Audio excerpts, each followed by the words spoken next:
आपस में गुफ्तगू की, आपस में चेमी गोइयाँ की कि क्या ज़रूरत है अल्लाह को अपना खलीफा बनाने के लिए किसी इंसान को पैदा करने की।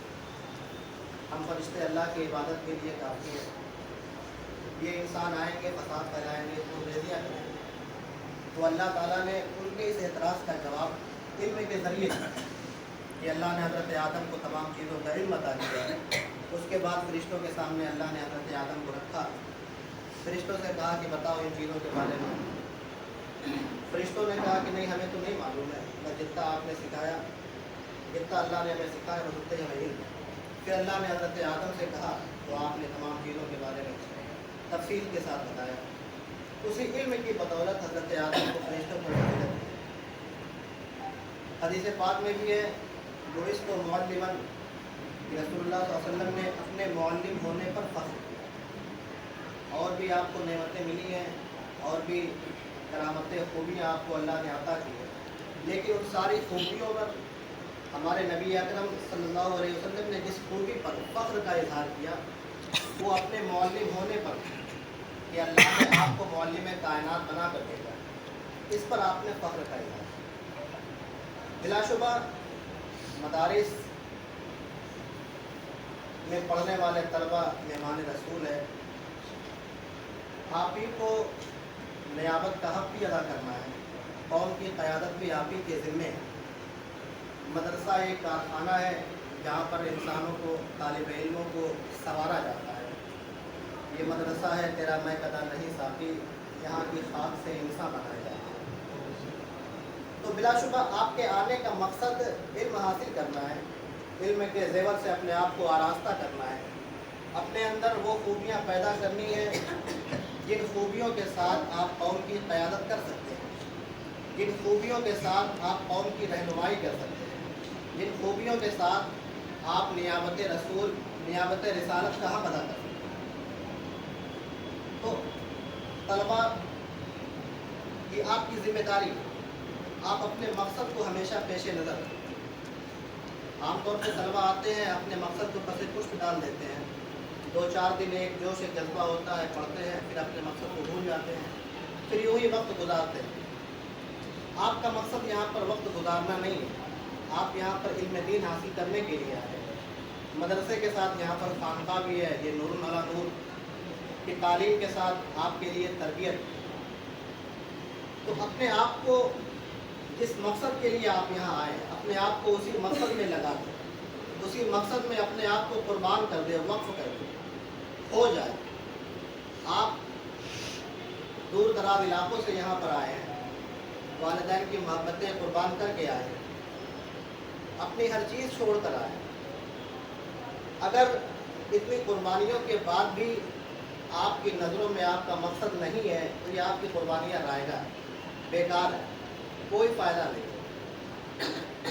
तालिब इल्मों के बारे में जो फजीलतें आई हैं, ये भी उन तालिब इल्मों के बारे में है जो इल्म के हुकूक़ को अदा करते हैं, जो इल्म के तकाज़ों को पूरा करते हैं। ये उनके लिए फजीलतें हैं कि समंदर में मछलियाँ उनके लिए मग़फ़िरत की दुआ करती है, फरिश्ते मग़फ़िरत के लिए दुआ करते हैं। तो आपको ऐसा तालिब इल्म बनना है जो इन तमाम खुशखबरियों का मुस्तहिक़ बन सके। तो बिलाशुबा आप अपने मकसद को पेश नज़र रखें। तलबा के अंदर खुद एतमादी की कमी होती है। आज की जदीद साइंसी दुनिया कहती है कि इल्म हासिल करने के बाद भी जिनके अंदर तीन खूबियाँ ना पैदा हो, उसने इल्म को कमा आपको नहीं अदा किया, वो इल्म सही से हासिल नहीं कर सका, वो इल्म के तकाज़ों को नहीं पूरा कर सका, वो इल्म का खातिर का फ़ायदा नहीं उठा सका, जिसे आज की दुनिया सिर्फ कहती है। इल्म हासिल करने के बाद भी अगर ये तीन खूबियाँ आपके अंदर नहीं पैदा हुई तो आप अपना मुहासबा करें कि हमने कहाँ पर कोताही की है, इल्म के रास्ते में हमसे कहाँ गलती हुई है, कहाँ चूक हुई है, कौन सी ऐसी चीज़ है जिसकी वजह से इल्म का फ़ायदा हमें नहीं मिला। सबसे पहली चीज़ है कॉन्फिडेंस, खुद एतमादी, जो आज के तलबा में सबसे बड़ी कमज़ोरी है। हमारे अंदर खुद एतमादी नहीं है, जबकि मैं कहता हूँ, दावे के साथ कह सकता हूँ कि नहायत ज़हीन तलबा है आप सबसे ज़हीन तलबा है वो तालिब इल्म जो पूरे 30 पारे कुरान में, जो कुरान के 30 पारे अपने सीनों में महफूज कर ले, अब उससे ज़हीन कौन हो सकता है। वो तालिब इल्म جو اس قدر مسائل اپنے ذہنوں میں محفوظ رکھ سکے، اس سے ذہین کون ہو سکتا ہے؟ آپ سب سے ذہین طالب علم، کمی ہے کہ آپ کی رہنمائی نہیں ہوگا، آپ کے اندر خود اعتمادی نہیں پیدا ہوتی، آپ نروس ہو جاتے ہیں، آپ اپنے اندر خود اعتمادی پیدا کرتے ہیں۔ قرآن پاک میں لا تقنطوا من رحمت اللہ، اللہ کی رحمت سے نا امید نہیں ہو سکتا، نا امیدی کفر ہے۔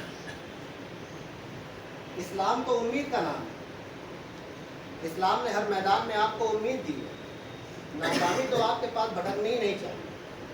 دل نا امید تو نہیں، ناکام ہی تو ہے، لمبی ہے غم کی شام مگر شام ہی تو ہے، بولے غم حیات سے گھبرا نہ ہے جگر، ایسی بھی کوئی شام ہے جس کی نہ ہو سحر۔ آپ کو اپنے اندر خود اعتمادی پیدا کرنا ہے، یہ خود اعتمادی ہی ہے جس کی بنیاد پر وہ 313 ہو کے 1000 کے لشکر سے مقابلہ کرتے ہیں۔ یہ خود اعتمادی ان کے اندر تھی، وہ قربانی کا جذبہ تھا کہ 10,000 ہو کر 1,00,000 کا مقابلہ کرتے ہیں، یہ ان کے اندر خود اعتمادی تھی۔ وہ قوم، وہ دین اسلام جو خود اعتمادی کا درس دیتا ہے، آج اسی کے ماننے والے خود اعتمادی سے دور نظر آ رہے ہیں۔ تو سب سے پہلی چیز ہے، علم حاصل کرنے کے بعد آپ کے اندر خود اعتمادی پیدا ہونی چاہیے کہ آپ ہر میدان میں آگے بڑھ سکتے ہیں، آپ دین کی خدمات صحیح طریقے سے انجام دے سکتے ہیں، آپ قوم کی قیادت کر سکتے ہیں، آپ قوم کے لیڈر، خود اعتمادی آپ کے اندر ہونی چاہیے۔ دوسری چیز ہے کریٹو مائنڈ، تخلیقی ذہن۔ ہم دیکھتے ہیں کہ آج ہمارے طلبہ، بیشتر اساتذہ بھی بس کتابوں تک محدود ہے، کتاب میں جتنا پڑھا دیا کہ بس اتنا ہی جانتے، بس ہم یہ جانتے ہیں کہ منطق کا موضوع ہے، چند معلومات کو ترتیب دے کر کسی مضمون کو حاصل کرنا، لیکن کبھی ہم نے پریکٹیکل نہیں کیا۔ کبھی آپ خود سے دیکھیں، دو نئے رنگ کو آپ ملا کر دیکھیں، ایک نیا رنگ پیدا ہوگا۔ دو معلوم چیز کو جب آپ ترتیب دیں گے تب ایک مجہول چیز کا علم آپ کو حاصل ہوگا۔ ہم صرف کتاب تک پڑھ کے وہیں تک چھوڑ دیا، تخلیقی ذہن ہمارے اندر نہیں ہے۔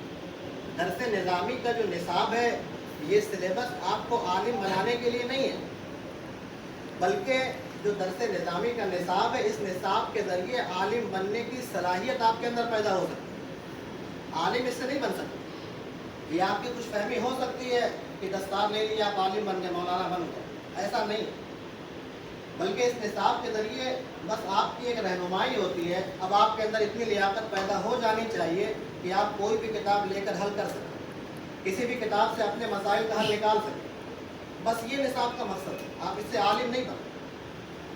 تو دیکھیں کہ درس نظامی کے نصاب پڑھنے کے بعد بھی اگر آپ کسی نئے مسئلے کو حل نہیں کر پا رہے ہیں، تحقیق کا مزاج آپ کے اندر نہیں پیدا ہو رہا ہے،